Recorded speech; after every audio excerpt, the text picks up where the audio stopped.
यात्रियों को बेहतर सुविधा देने के उद्देश्य से भागलपुर के कोयला डिपो से संचालित बस स्टैंड को रिक्शाडी में शिफ्ट किया गया, लेकिन यहाँ की जमीनी हकीकत सरकारी दावों की पोल खोल रही है। बस स्टैंड परिसर इन दिनों धूल का गुबार बना हुआ है। चारों ओर उड़ती धूल के बीच यात्रियों का खड़ा रहना तक मुश्किल हो गया है। गर्मी के मौसम में धूल भरी हवा से लोगों का दम घुटने लगता है, जबकि बच्चों और बुजुर्गों की हालत सबसे ज्यादा खराब हो रही है। गौरतलब है कि 23 फरवरी को नवनिर्मित यात्री शेड का उद्घाटन उप विकास आयुक्त प्रदीप कुमार सिंह ने किया था।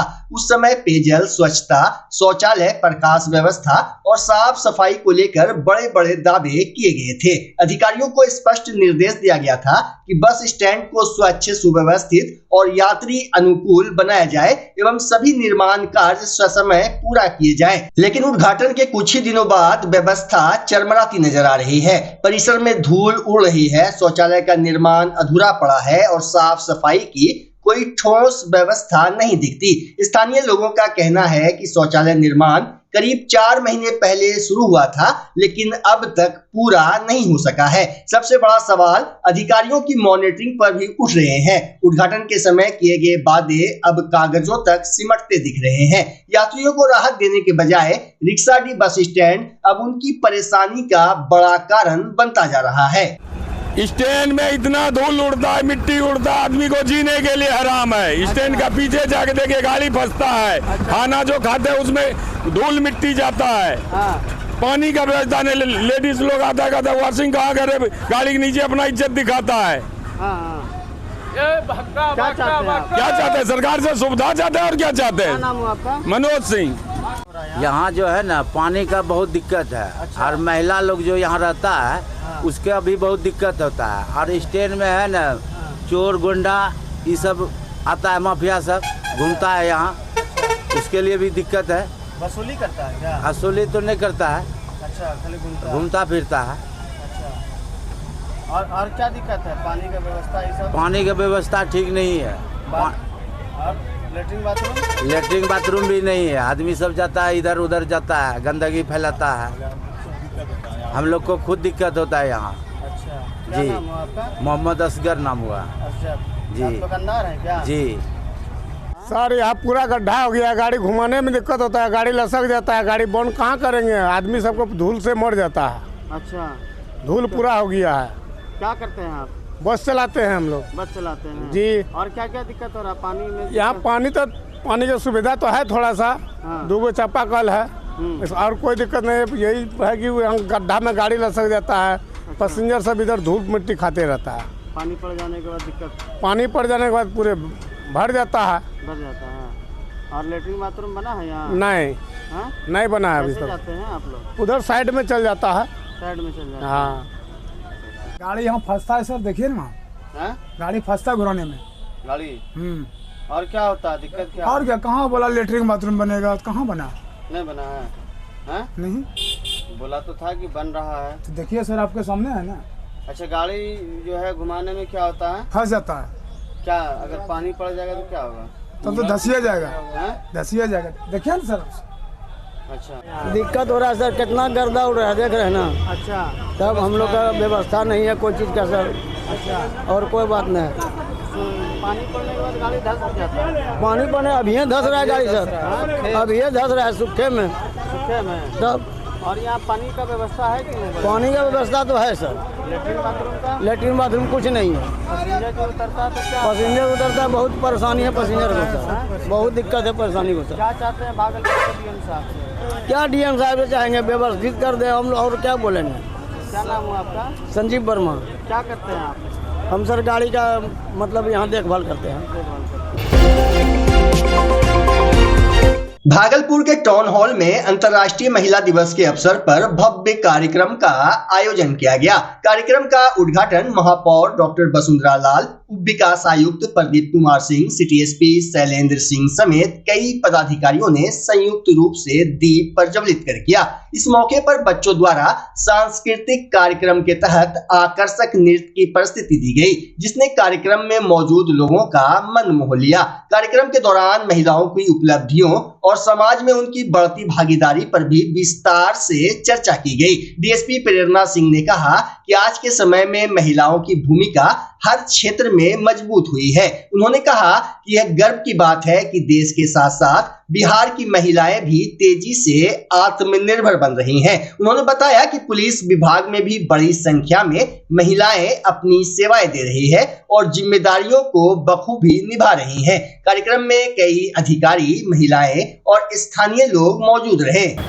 आज पहली बात तो अंतर्राष्ट्रीय महिला दिवस पर मैं सभी महिलाओं को हार्दिक शुभकामना देना चाहती हूँ और मुझे बहुत गर्व होता है कि आज के भारत में, आज के बिहार में महिलाएं जो है वो पुरुषों के साथ कंधे से कंधा मिलाकर चल रही है।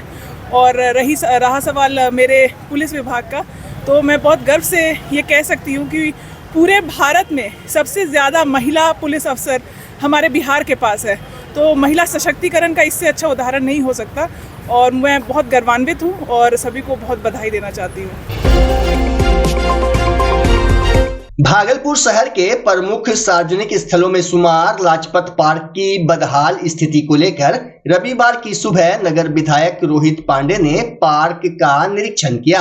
इस दौरान उन्होंने साफ सफाई, सुरक्षा व्यवस्था और पार्क में लगे झूले एवं जिम उपकरणों की स्थिति का जायजा लिया। निरीक्षण के बाद विधायक ने कहा कि शहर की पहचान और सुंदरता में लाजपत पार्क की अहम भूमिका है। प्रतिदिन बड़ी संख्या में लोग यहाँ टहलने और शुद्ध हवा लेने आते हैं, इसलिए पार्क की बेहतर देखभाल जरूरी है। उन्होंने कहा कि उपकरणों की सुरक्षा और नियमित मेंटेनेंस पर विशेष ध्यान दिया जाएगा। विधायक ने भरोसा दिलाया कि जल्द ही पार्क की व्यवस्था सुधार कर इसे और आकर्षक बनाया जाएगा ताकि लोगों को बेहतर सुविधाएं मिल सके। निरीक्षण के दौरान स्थानीय लोगों और विभिन्न संगठनों के प्रतिनिधि भी मौजूद रहे। ये जो लाजपत पार्क है ये कैसे और व्यवस्थित और सुंदर हो, इसके साथ साथ जो है हम लोग निर्माण कार्य तो करा लेते हैं या बन जाता है, लेकिन साथ साथ उसी समय उसके रख रखाव की, उसके मेंटेनेंस की भी जो है वो नीति बननी चाहिए।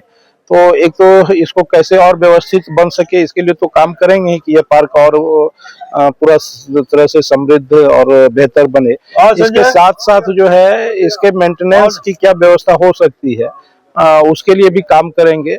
और कई ऐसे संस्थान है जो CSR फंड से जो है उसको वो मेंटेनेंस के लिए वो ले सकती हैं, वो चाहे बैंक हो या इस प्रकार के कई ये हैं, तो उसको भी आगे जो है ये जो बेहतर बने और इसके साथ साथ लंबे समय तक कैसे व्यवस्थित रह सके उसकी भी चिंता जो है उसको हम लोग करेंगे। सुरक्षा की भी बहुत कमी देखने को मिल रही है। ये सब उसी में हम बताया ना कि वो जो मेंटेनेंस है, बाकी चीजें। आज एक चीज ये बताइए कि ऐसा नहीं है यहाँ इक्विपमेंट तो लगा, लेकिन आप घर में भी कोई चीज जब हम बच्चों को इस्तेमाल करने के लिए देते हैं तो उसको गाइड करते हैं, बताते हैं। तो यहाँ पर इस प्रकार की कोई हम लोग चीज दे दिए लेकिन उसको कोई बताने वाला, देखने वाला वो कमियां रह गई। तो उसको कैसे बनाने के साथ साथ वो उसको लंबे समय तक कैसे ठीक रहे, उसको मेंटेनेंस करने के साथ साथ हर प्रकार से सुरक्षा के दृष्टि से, बाकी सब दृष्टि से उसकी भी चिंता हम सभी लोग मिलकर करेंगे। सबसे पहले अंतर्राष्ट्रीय महिला दिवस आज है, इसको लेके मैं सभी महिलाओं को बधाई देती हूँ कि अंतर्राष्ट्रीय महिला दिवस है आज, उसकी मैं ढेर सारी शुभकामनाएं देती हूँ। जैसा कि आज हम लोग नगर विधायक रोहित पांडे जी के नेतृत्व में और कमल भैया के नेतृत्व में हम लोगों ने लाजपत पार्क को यहाँ पे देखने का कार्य किया। पूर्व में भी हम लोगों ने लाजपत पार्क के लिए अपनी सक्षम फाउंडेशन के तरफ से, चूंकि मैं सक्षम फाउंडेशन की अध्यक्ष हूँ, तो सक्षम फाउंडेशन की तरफ से पौधारोपण करने का कार्य किया था। उस समय भी काफी कठिनाइयों का सामना मुझे करना पड़ा था और विगत दिनों में लगातार जब से ये वन विभाग के अंदर चला गया, नगर निगम के अंदर था, तो मैंने यहाँ पे पौधारोपण का कार्य किया था। लेकिन जो जो हमारा काम बढ़ते चला गया, परेशानियां हमारे साथ आते चली गई। कई लोगों ने कहा कि ये इनके हक में नहीं आता, ये क्यों कर रही हैं। चूंकि हमारा संस्था जो है बाल सुरक्षा, महिला सुरक्षा और जल संरक्षण पर काम करती है, तो हम लोग उसी नाते यहाँ पे पौधा लगाने के लिए आए थे। भागलपुर की विश्व प्रसिद्ध सिल्क इंडस्ट्री पर अंतर्राष्ट्रीय हालात का सीधा असर दिखने लगा है। अमेरिका और ईरान के बीच बढ़ते तनाव के कारण विदेशों में व्यापार प्रभावित हुआ है, जिससे सिल्क सिटी के बुनकरों की परेशानी भी बढ़ गई है। स्थानीय बुनकरों के अनुसार हाल ही में करीब 25 करोड़ रुपए का बड़ा ऑर्डर अचानक रद्द हो गया, जिससे उद्योग को भारी झटका लगा है। कई इलाकों में लूम बंद पड़े हैं और काम ठप होने लगा है। सिल्क के कारोबारी हेमंत कुमार और आलोक कुमार बताते हैं कि कोरोना के बाद से ही कारोबार कमजोर था। अब वैश्विक संकट ने स्थिति और बिगाड़ दी है। बांग्लादेश समेत कई बाजार बंद होने से बुनकरों के सामने रोजगार का संकट गहरा गया है। बुनकर तो मर ही रहा है। जब से कोरोना काल आया है, कोरोना के बहाने जो बुनकर की स्थिति बद से बदतर होती चली जा रही है। फिर किसी ने ध्यान नहीं दिया। इलेक्शन आता है तो मीडिया वाले आते हैं, नेताजी आते हैं, लेकिन नेताजी जब जीत करके जाते हैं तो बुनकर का एक भी मुद्दा नहीं उठता है। अब यही स्थिति आ गई है कि सारा उद्योग धंधा बंद होने के कगार पर है, ऑर्डर कैंसिल हो रहा है, तो बुनकर जाए तो जाए कहाँ, क्या रहे तो करे तो क्या। अभी के युद्ध का क्या असर पड़ रहा है भागलपुर के बुनकरों पर? देखिए, कुछ भी वो बांग्लादेश में ही हुआ था तो बुनकर का रोजगार मारा खाया था। अब अमेरिका ईरान में हो रहा है तो बुनकर ही मरेगा। पहले बहुत ज़्यादा कपड़ा बाहर जाते थे, अब बहुत ज़्यादा बुनकर बाहर जा रहे हैं दिहाड़ी कमाने के लिए, क्योंकि जैसे ही कोरोना आई बुनकरों का स्थिति दयनीय होने लगा।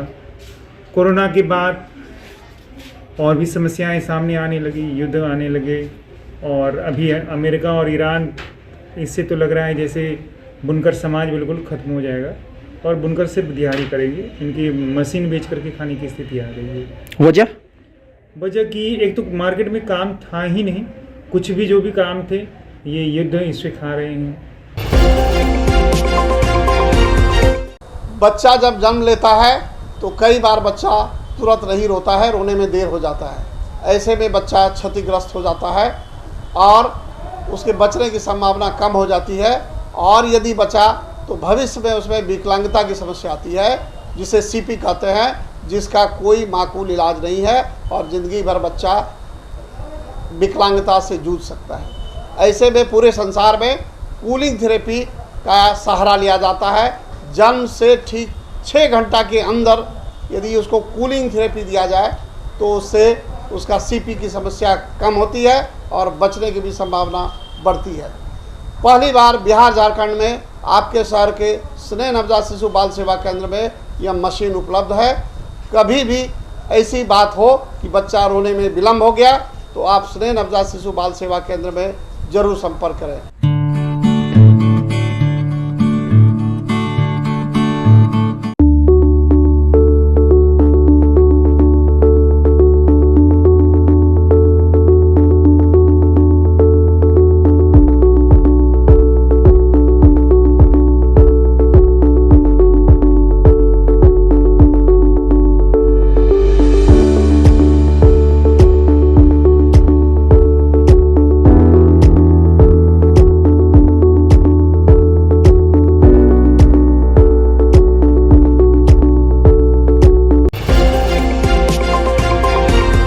भागलपुर नगर निगम में होल्डिंग टैक्स की वसूली कर रही एजेंसी के तहसीलदारों को पिछले 6 माह से वेतन नहीं मिलने से कर्मचारियों में भारी नाराजगी है। त्योहार के समय भी भुगतान नहीं होने से परेशान करीब 1.5 दर्जन कर्मचारी शनिवार को नगर निगम कार्यालय पहुंचे और नगर आयुक्त को ज्ञापन सौंपकर वेतन एवं पीएफ राशि के भुगतान की मांग की। कर्मचारियों ने बताया कि वे लाजीकूप टेक्नोलॉजी प्राइवेट लिमिटेड के अधीन कार्यरत है, जिसका कार्यालय कंट्रोल एंड कमांड सेंटर भवन में संचालित है। आरोप है कि 3 वर्षों से उनके पीएफ खाते में भी राशि जमा नहीं कराई गई है। कर्मचारियों के अनुसार वे पिछले 3 दिनों से हड़ताल पर है और भुगतान के बजाय उनकी आईडी बंद कर दी गई है। वहीं मामले को गंभीरता से लेते हुए नगर आयुक्त ने सभी उप नगर आयुक्तों को जांच कर संयुक्त रिपोर्ट 9 मार्च तक सौंपने का निर्देश दिया है। क्या है परेशानी ये है कि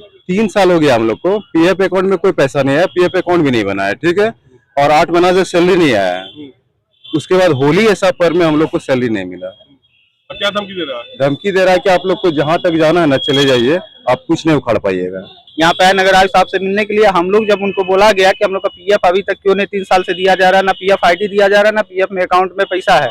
उसके बाद सैलरी 8 मंथ से नहीं दिया जा रहा है। सैलरी मांगने पे वो बोले कि 3 से 4 दिन में हम 2 मंथ का पीएफ और सैलरी 4 मंथ का कर देंगे। फिर आज वो अचानक सबका आईडी बंद कर दिए और धमकी दे रहे हैं कि तुम लोग को जो करना है कर लो, हम नहीं देंगे, हम दूसरा लड़के से काम करवा लेंगे, तुम लोग को जो जहाँ जाना है चले जाओ, हम नहीं जानते। लेटर भी और लेटर अमित श्रीवास्तव जो कि प्रोजेक्ट मैनेजर है यहाँ के लोग।